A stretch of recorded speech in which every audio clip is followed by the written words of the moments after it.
Ahoy hoy, it's your boy attackslug, and welcome back to another edition of Rental Reasons, where I talk about the games that I am currently renting. And today, we're looking at Captain Toad Treasure Tracker for the Wii U, and it's going to this little thing here where you see the original Super Mario Brothers and Luigi.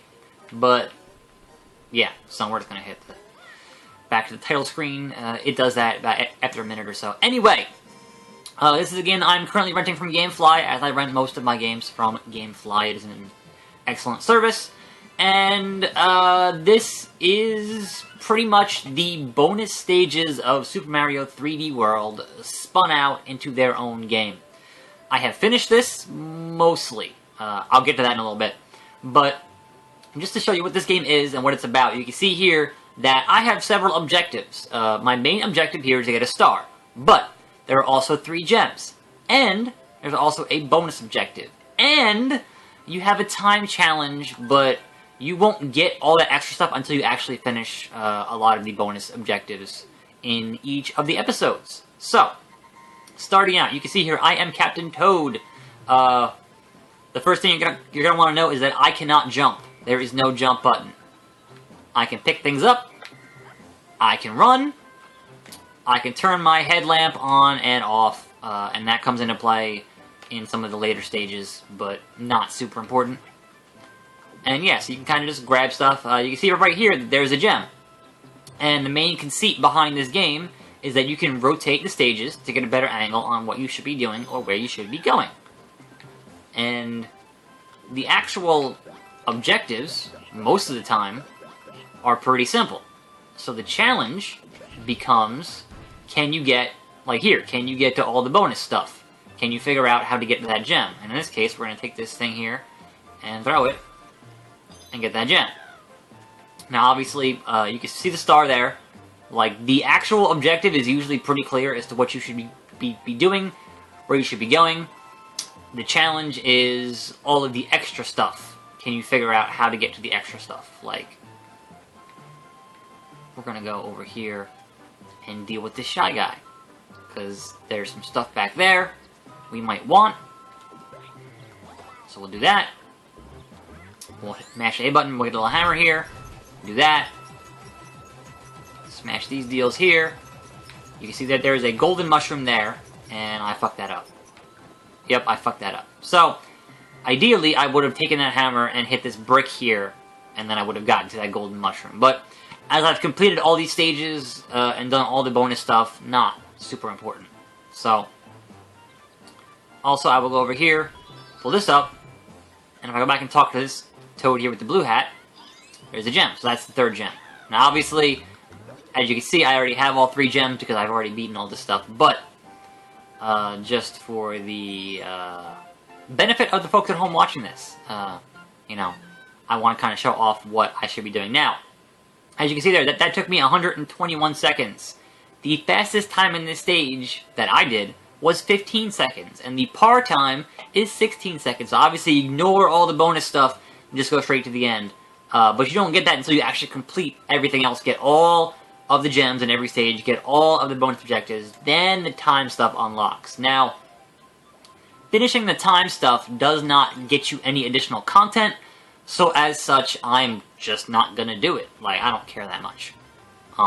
So, the game kind of progresses like this. You know, you've got different enemies, different stage types, and so on and so forth. So, I did kind of want to get into what I did like. I fucked that up.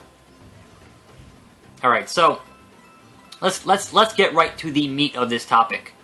This game, for better and for worse, has the lineage of Super Mario 3D World. And what I mean by that is that all the cool stuff that you thought was cool in Super Mario 3D World is certainly in here. But the stuff that you might not have liked, and for me personally, that's anything involving the goddamn touchscreen on this gamepad, that stuff, totally in here. And what the fuck am I even doing? Going the wrong way. And that's kind of where I hold a bit of a, you know, like, don't like I don't like in games where you need any kind of precision, and there is certainly stuff in here where you need a certain degree of precision. I am not fond of having either to have to use the touchscreen or to have to use the microphone and blow on it. That is never fun, and I wish Nintendo would just stop doing it. Just because it's part of the system, why did I do that? Just because it's part of the system doesn't mean you need to have to use it. Like, all of the launch games for the Vita all use, like, every single feature of that system. You didn't need to. Like, you can make quality games otherwise without relying on a gimmick, and I guess that's kind of a large part of my issue with the Wii and the Wii U, and, you know, early stuff on the DS and the 3DS. It's like, you don't need to use that stuff. It's not essential to creating fun games. Now, you want to make the argument that that makes for, you know, new gaming experiences, sure. But as someone who pretty much plays games that are part of, you know, what are considered to be core, hardcore games, or however you want to phrase it, as someone who likes those games and wants to continue playing those games, having gimmicks that don't really add anything to the gameplay, I find to be a bit frustrating. So, when I'm looking at my Game of the Year stuff, which I'm going to be doing, you know, soon, this would have scored much better had it not had the trappings of 3D World, which, is, I have to use a touchpad here, so I have to use touchpad to do this stuff.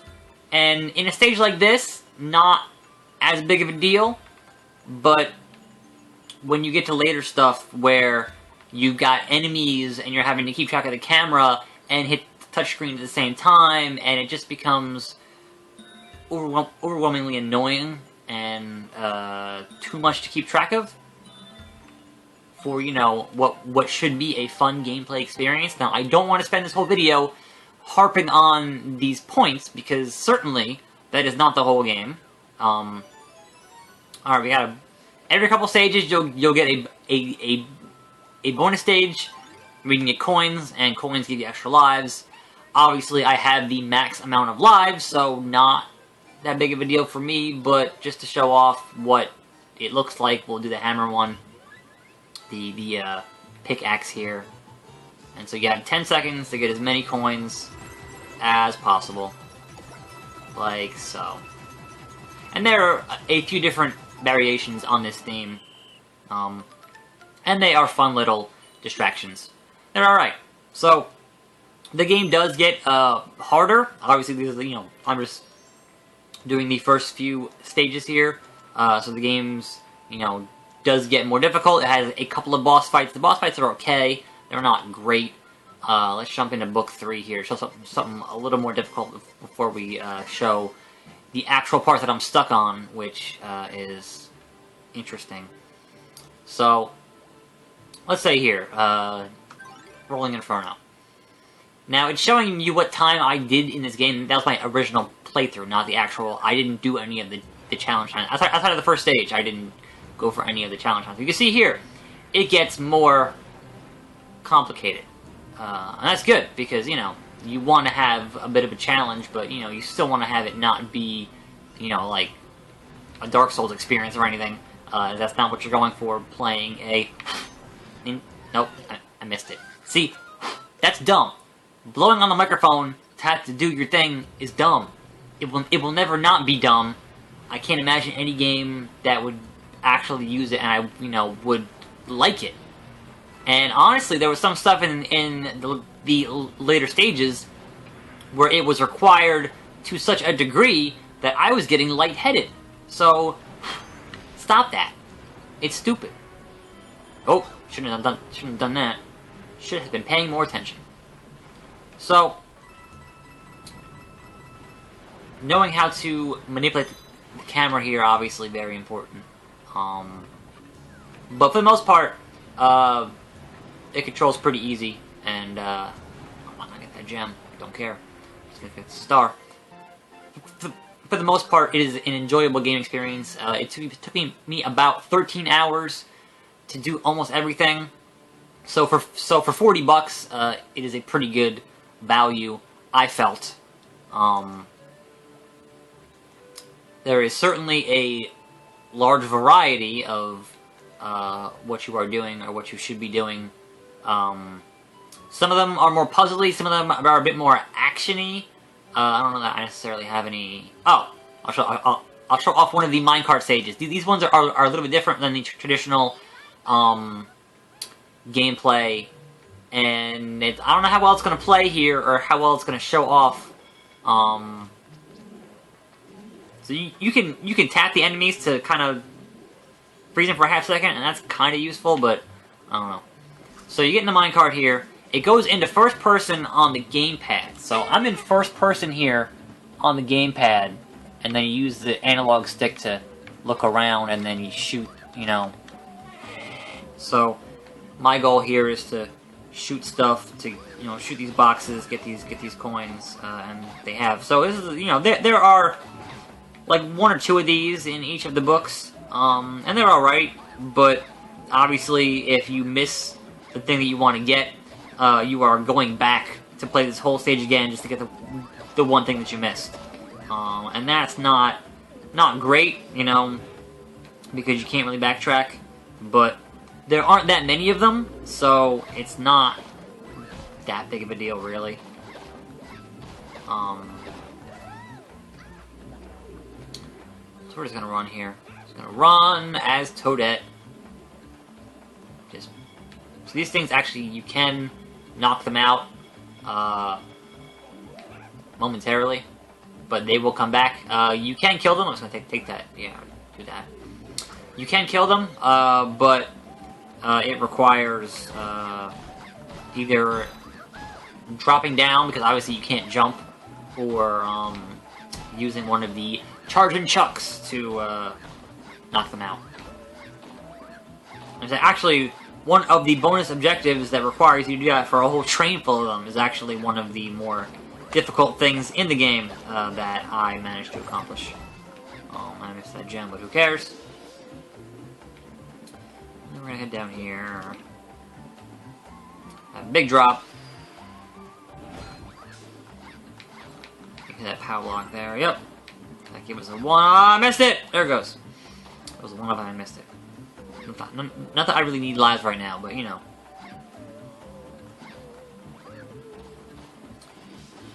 So yeah, it is certainly well worth your time if you found the Toad stages in Super Mario 3D World fun or interesting. Obviously, if you hated those stages, you're not gonna like this, because this is a whole game of that. But as someone who thought those things were pretty neat, and was hoping for more of that when it came out, I am certainly glad to see that Nintendo went along and did more of that. So, you kind of get the idea here in terms of what the core of the gameplay is, so I will show off just at the end here a little bit of the bonus stuff, which is, some of it's good, some of it's not so good.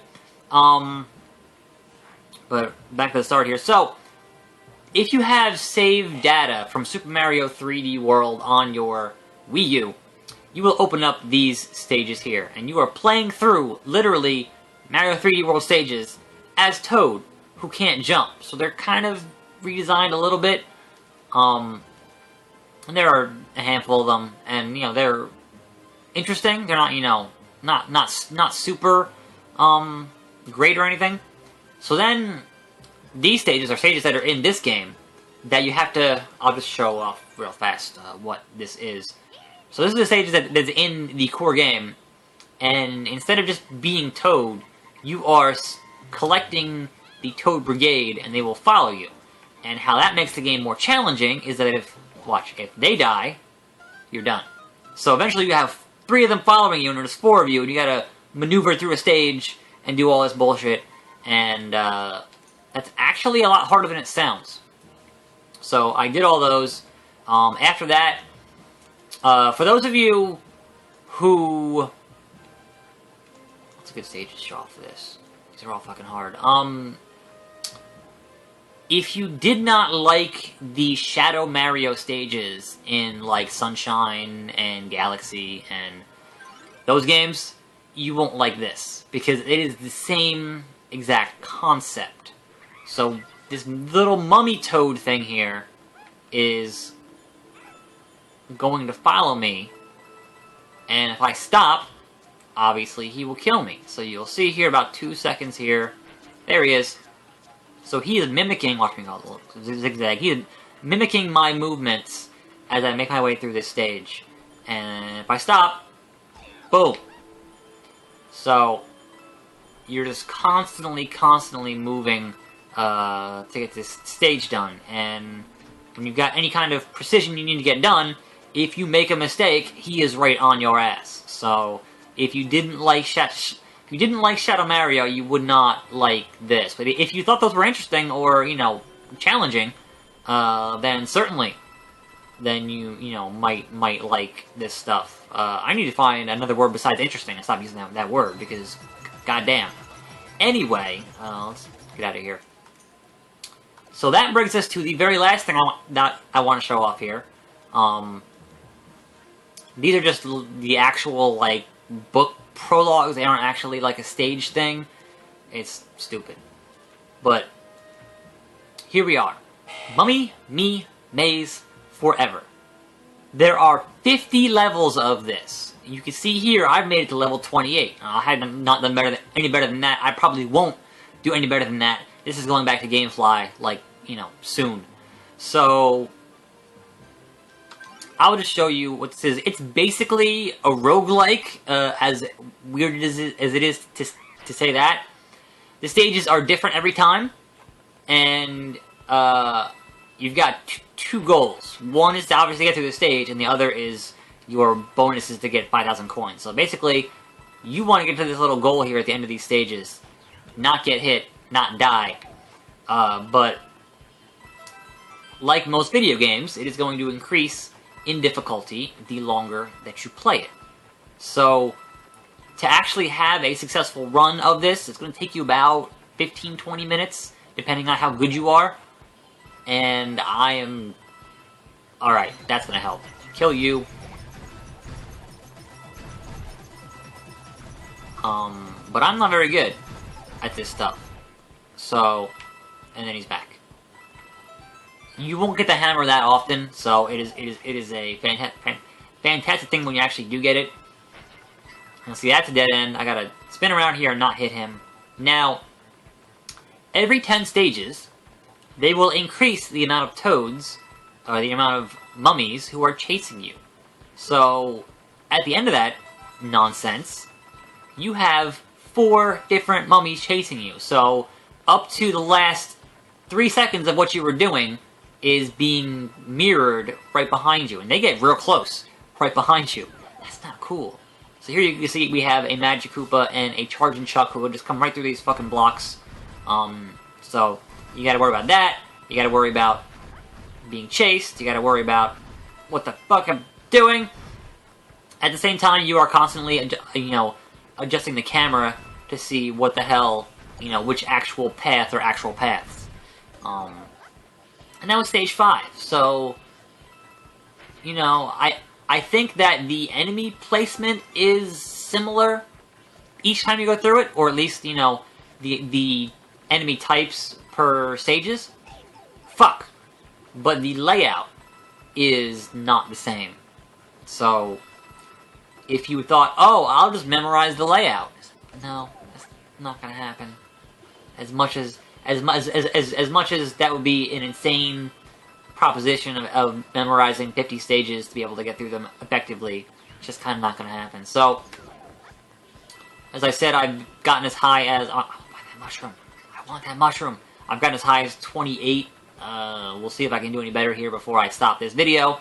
So that will dictate how long this video is how far I make it. Every 10 stages you get a bit of a reprieve, so once we get past this stage, if we get past this stage, oh yeah, this is it. Easy path. That's fucked up. You get fired in the wrong goddamn way. Oh look, a hammer. Hammer time. Boo doo doo doo. Doo doo. Doo doo. Thank you. And we're just gonna leave. So we're already at 1,000 coins here. So this is our brief, you know, get this hammer and get these coins. So the thing won't be chasing us in here, which is nice. And if, you know, you were small, you get a mushroom every time. And it's catch your breath, and then move on with what you were doing. So I don't think that the 5,000 coin part of it is the difficult part. So now there are two mummies chasing us. So I can't see the coin part being the difficult part because there are coins everywhere. But can you imagine making it through the whole thing to stage 50 and not having enough coins for the bonus challenge? That would be the worst thing. Alright, 13. Nope. See, it's deceiving as to where the actual paths are, and that is what has been... Oh, when I where are the coins? Yes! Alright, 14. Now, I don't anticipate making it any farther than I've already made it, but I think it'd be really funny to finish this on camera. I just, you know, don't see it happening. So don't get your hopes up on that.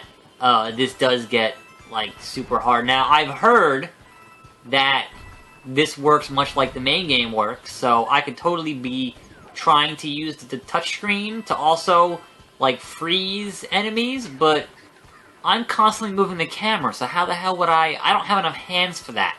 That sounds like the worst thing. Alright, so there's some booze here. So far, these have been pretty easy layouts. Haven't seen anything real. I mean, it will get real tricky on you, but so far these have been pretty chill. So I've made it to 20 before a bunch of times without any real issues. So that, to me, is not surprising. I think my coin count could be a little better right now, but I am more concerned with staying alive than anything else. There's always mushroom. And golden mushroom. 2,000. Alright, so now we have fire-breathing piranha plants. And we need to find out what is... Let me guess. Alright, so there's... What fucking hit me? The fire? If the fire fucking hit me?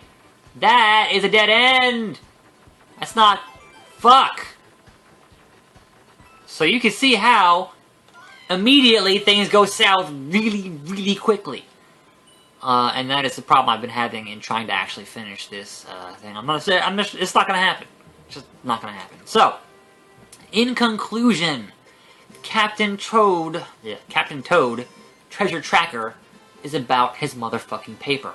He is about getting paid. And this game's awesome. This game, if you have a Wii U, this is a game you should totally, if you haven't played 3D World, certainly go get 3D World. But if you have that, if you loved that, then check out Captain Toad Treasure Tracker on the Wii U. It is one of the handful of games on the Wii U worth having. But for me, my budget is very slim. So I am glad to have played it and finished it. And I'm sending it back. And this has been Rental Reasons. This has been attackslug. And I will see you next time right here on this channel. And I'm out.